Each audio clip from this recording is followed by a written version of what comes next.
Bien-aimés dans le Seigneur, nous vous saluons au nom du Seigneur Jésus-Christ. Là où vous vous trouvez, que le Seigneur vous accorde sa paix, sa grâce et sa miséricorde en ces temps difficiles. Nous voulons commencer une série de messages pour fortifier la foi des enfants de Dieu, afin qu'à ces temps-ci, nous ne soyons pas comme des enfants flottant à tout vent de doctrines, parce que la Bible nous renseigne qu'il y a toujours des doctrines étrangères, il y a toujours des doctrines des démons qui viennent pour déstabiliser la foi des enfants de Dieu. La Bible nous dit dans Hébreux chapitre 13, versets 8 et 9, je lis au nom du Seigneur Jésus. Jésus-Christ est le même hier, aujourd'hui et éternellement. Ne vous laissez pas entraîner par des doctrines diverses et étrangères, car il est bon que le cœur soit affermi par la grâce et non par des aliments qui n'ont servi de rien à ceux qui s'y sont attachés. La Bible dit que Jésus-Christ est le même hier, aujourd'hui et éternellement. C'est une vérité irréfutable. Et quand nous disons que Jésus-Christ est le même hier, aujourd'hui et éternellement, nous avons l'habitude de penser tout simplement à sa puissance, à son règne, à ses miracles.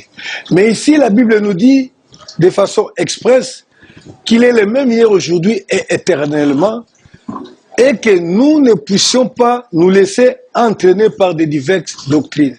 Cela veut dire que la parole de Dieu, la doctrine, l'enseignement de Jésus est le même hier, aujourd'hui et éternellement. Malheureusement, il y a un grand danger qui guette l'Église et les enfants de Dieu, qui consiste à suivre les doctrines étrangères et de diverses doctrines. En ce moment-ci, il y a beaucoup de doctrines qui pullulent sur la toile parce qu'aujourd'hui, tout le monde est capable d'enseigner, tout le monde peut enseigner parce que nous avons la possibilité et les moyens que le monde nous accorde. Il y a beaucoup d'enseignements, il y a beaucoup de rêveries, il y a beaucoup de soi-disant prophéties qui viennent de la part de Dieu. Je ne dis pas que toute prophétie ne vient pas de la part de Dieu. Il y a des prophéties vraies qui viennent de la part de Dieu. Il y a des révélations vraies qui viennent de la part, qui viennent de la part de Dieu. Mais malheureusement, il y a aussi beaucoup de théories qui ne viennent pas de la part de Dieu. Mais il faut que l'enfant de Dieu soit affermi par la parole de Dieu. Soit affermi par la parole de Dieu. Cette parole qui est épurée 7 fois. Cette parole qui nous donne la garantie de ne pas se tromper. C'est cette parole qui peut nous soutenir au temps difficile. Nous allons parler sur les événements du temps de la fin. Parce qu'il est très important, comme nous l'avons dit autrefois, est-ce que nous sommes-nous réellement au temps de la fin? Nous l'avons répondu par affirmatif que oui, nous sommes au temps de la fin.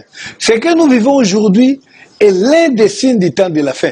Ce n'est pas encore la fin, mais c'est l'un des signes du temps de la fin. Or, la Bible, par la bouche de notre Seigneur Jésus, soit béni, a dit que cette génération ne passera point. Et quand le Seigneur signe que cette génération ne passera pas, il dit en suivant que les cieux et la terre passeront, mais aucun iota de ma parole ne passera. Alors que beaucoup de gens se sont dit qu'il y a plusieurs générations qui se sont écoulées, jusqu'à aujourd'hui, nous ne voyons pas cette fin du monde intervenir. Nous avons démontré l'autre fois que cette génération n'est pas passée, que nous sommes dans cette génération du temps de la fin. C'est la génération à propos de laquelle le Seigneur a dit cette génération ne passera pas, c'est la génération de Jésus lui-même. Parce que la génération, selon Dieu, n'est pas comptée par rapport au nombre d'années, mais c'est par rapport à son plan, et la génération est liée à l'homme que Dieu utilise pour l'établissement, pour l'accomplissement de son dessein merveilleux qu'il avait fondé avant la fondation du monde. C'est ainsi dans les livres de Matthieu, au chapitre 1er, nous voyons la généalogie de Jésus-Christ qui nous raconte l'histoire des 14 générations de de 14 générations fois 3. Donc, d'Abraham jusqu'à Jésus-Christ. Et après Jésus-Christ, il n'y a pas une autre génération.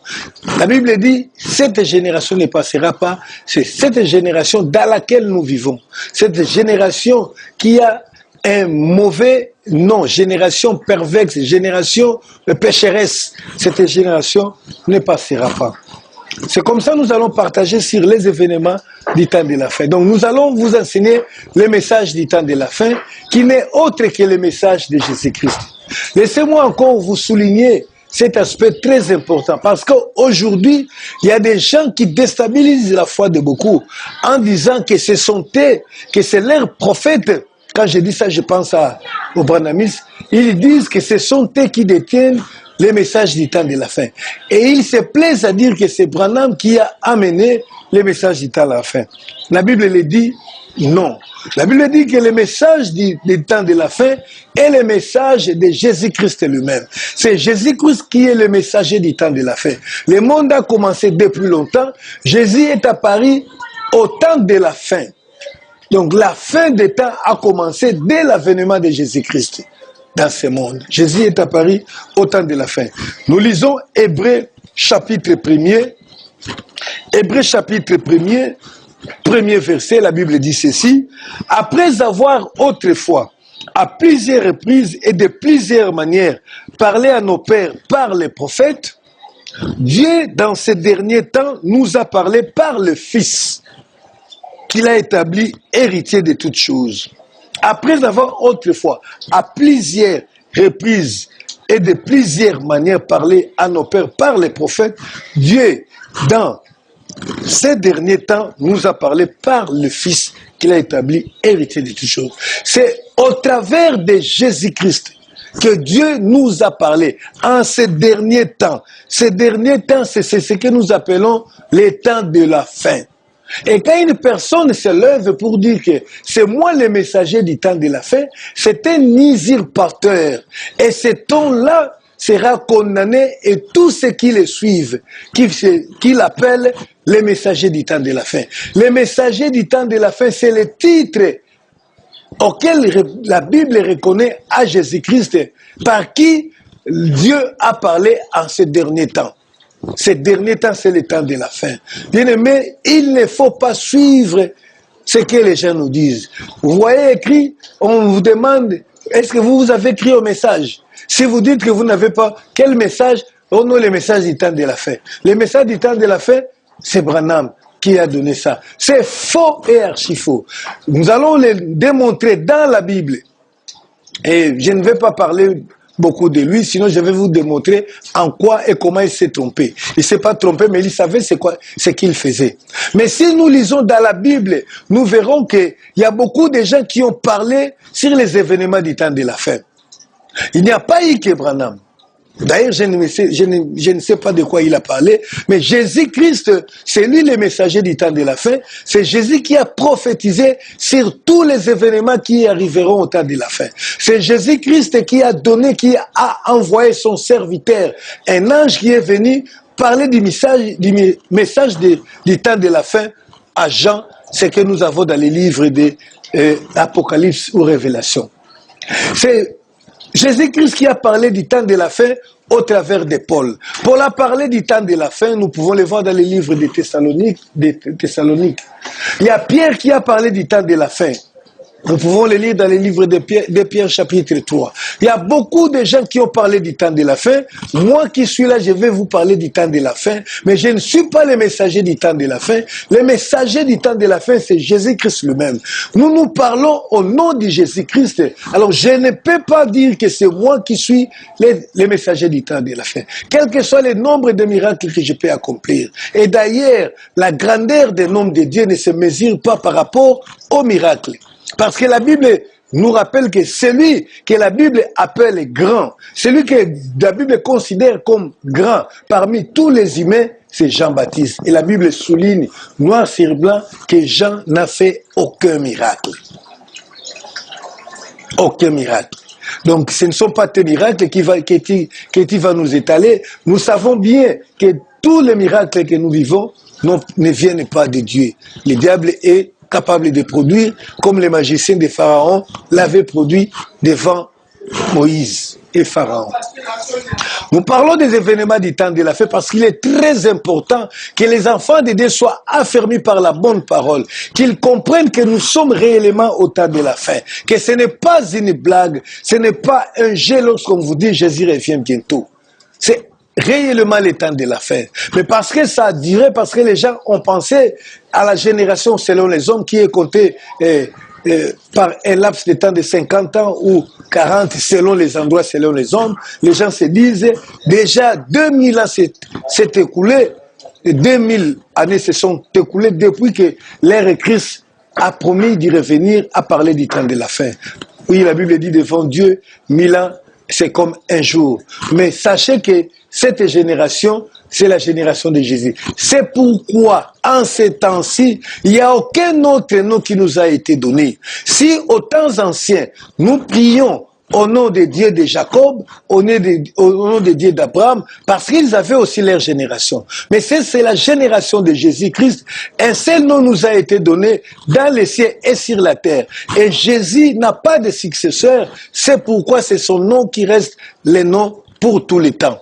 C'est au nom de Jésus que nous devons prier. Et en passant, je dis si dans votre église, bien que le pasteur semble être un homme bien, mais il vous demande de prier au nom de Dieu, de votre pasteur, soi-disant le Dieu du pasteur Ange, le Dieu du pasteur Alain, le Dieu du pasteur François Ntumba, le Dieu du pasteur, ça vous êtes des gens dans l'erreur et vous encourez l'enfer juste à cause de ça. Parce que le nom de cette génération est porté sur les épaules de Jésus, c'est le nom de Jésus-Christ. Pour revenir exactement au temps de la fin, quand est-ce que Jésus a parlé de ça? Jésus a parlé ouvertement du temps de la fin au livre de Matthieu, au chapitre 24. C'est là où nous allons commencer notre enseignement aujourd'hui. Nous lisons Matthieu chapitre 24 au verset permettez que j'y arrive, et voilà. Matthieu chapitre 24, au verset 1er jusqu'au verset 3. Je lis au nom du Seigneur Jésus-Christ. Comme Jésus s'en allait au sortir du temple, ses disciples s'approchèrent pour lui faire remarquer les constructions. Mais il leur dit, voyez-vous tout cela? Je vous le dis en vérité, il ne restera pas ici pierre sur pierre qui ne soit renversée. Il s'assit sur la montagne des Oliviers et les disciples vinrent en particulier lui faire cette question. Suivez très bien. Il s'assit sur la montagne des Oliviers et les disciples vinrent en particulier pour lui faire cette question. Dis-nous, quand cela arrivera-t-il et quel sera le signe de ton avènement et de la fin du monde? Alléluia.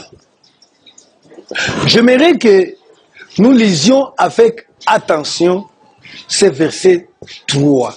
Parce que à partir de là, si vous ne maîtrisez pas, si vous vous embrouillez déjà à partir de ces versets, votre interprétation risque d'être faussée. La Bible nous dit ceci. C'était au sortir du temple. Donc Jésus n'avait pas programmé de faire un enseignement sur le temps de la fin ce jour-là. Comme toujours, les enseignements de Jésus ne sont pas programmés par rapport, je ne sais pas moi à quoi, mais les enseignements venaient de façon circonstancielle. Et c'est Dieu qui est le maître du temps et des circonstances. Il venait de sortir du temple. Et vous savez, à l'époque, le temple de Jérusalem était une merveille. C'était le grand édifice de Jérusalem, bâti avec de l'or, et ce temple au sujet duquel la Bible dit qu'il avait été construit pendant 46 ans. Donc ce n'est pas peu, ce n'est pas petit, c'est pas quelque chose de moindre, mais c'est la fierté même d'Israël, c'est l'orgueil même des Israélites, comme peut-être est l'orgueil des Égyptiens par rapport aux pyramides, en ce qui concerne la construction de l'époque. Et comme ils étaient en train de magnifier la maison en montrant au Seigneur comment ils étaient capables de bâtir une maison grandiose pour Dieu, Jésus leur dit, Jésus saisit cette occasion pour leur dire que cette terre, plutôt, que cette temple que vous voyez là, arrivera un moment qu'il n'y aura plus une pierre sur une pierre qui ne restera debout. Je ne sais pas si les disciples étaient étonnés, mais du moins, ils étaient choqués. C'était en public, devant tout le monde, devant beaucoup de gens, de gens, puisque la foule était toujours à côté de Jésus lorsqu'il enseignait. Ils ont attendu un moment particulier. Et la Bible dit que lorsqu'il s'éloigna, Jésus était assis sur la montagne des Oliviers. Il était à l'écart et les disciples vinrent en particulier pour lui faire cette question. Et la question, c'est là où j'ai dit qu'il faut faire très attention, c'est la deuxième partie du verset 3 de Matthieu chapitre 24. Il dit ceci, dis-nous, quand cela arrivera-t-il? C'est une question en trois parties où nous allons dire tout simplement que trois questions en une seule phrase. Dis-nous quand cela arrivera-t-il? De quoi il s'agit?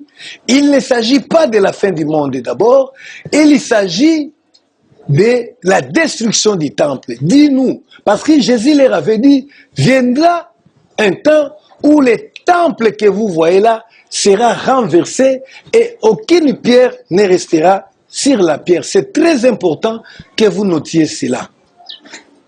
Ils ont posé la question pour savoir, dis-nous quand cela arrivera-t-il? C'est pourquoi ils ont poursuivi en disant, et quel sera le signe de ton avènement? Donc, là c'est autre chose, c'est une deuxième question, ou le deuxième volet de la question.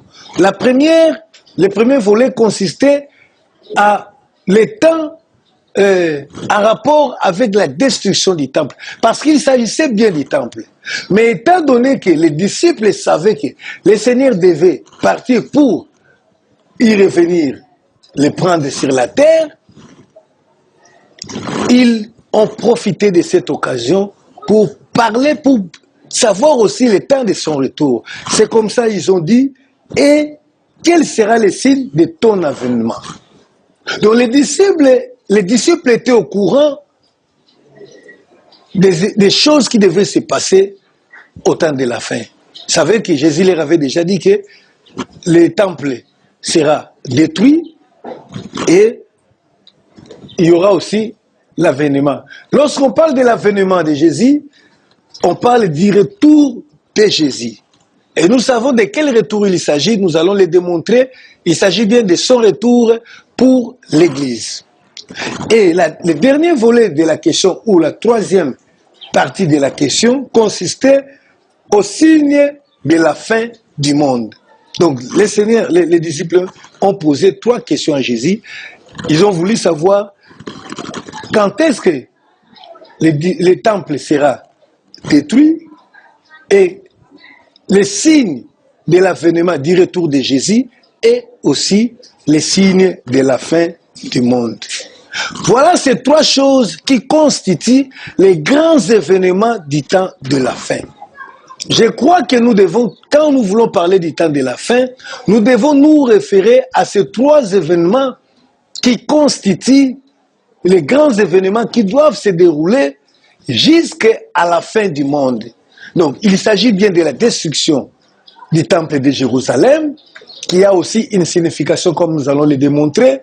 Il s'agit bien de l'avènement de Jésus-Christ, que nous appelons son retour pour l'enlèvement. Laissez-moi déjà vous donner des éclairages, et il s'agit de la fin du monde. C'est comme ça lorsque nous voyons dans Luc chapitre 21, lorsque Jésus parle des signes, des tremblements de terre, des pestes que nous vivons aujourd'hui, il leur dit ceci, cela ne sera pas encore la fin. Parce qu'il y a des choses qui doivent arriver avant la fin. Matthieu chapitre 21, et plutôt Luc chapitre 21, Luc chapitre 21, verset 9. Quand vous entendrez parler de guerre et de soulèvements, ne soyez pas effrayés, car il faut que ces choses arrivent premièrement, mais ce ne sera pas encore la fin. Donc il y a trois choses. Il y a la fin du monde qui doit arriver, il y a l'avènement du Seigneur Jésus-Christ qui doit arriver, il y a la destruction du temple de Jérusalem qui devrait également arriver, Ce sont ces trois événements qui constituent les événements du temps de la fin. Tout ce que nous pouvons vivre se retrouve toujours dans ces choses-là. Même l'Apocalypse se trouve dans ces trois parties-là. Que le Seigneur soit béni. Donc Jésus-Christ, c'est lui qui a parlé du temps de la fin, c'est lui qui nous a donné les signes du temps de la fin. Voilà, c'est l'introduction à notre enseignement sur les événements du temps de la fin. Les événements que nous vivons aujourd'hui. Et prochainement, nous allons entamer directement sur les chapitres des signes. Il est très important de comprendre ces choses.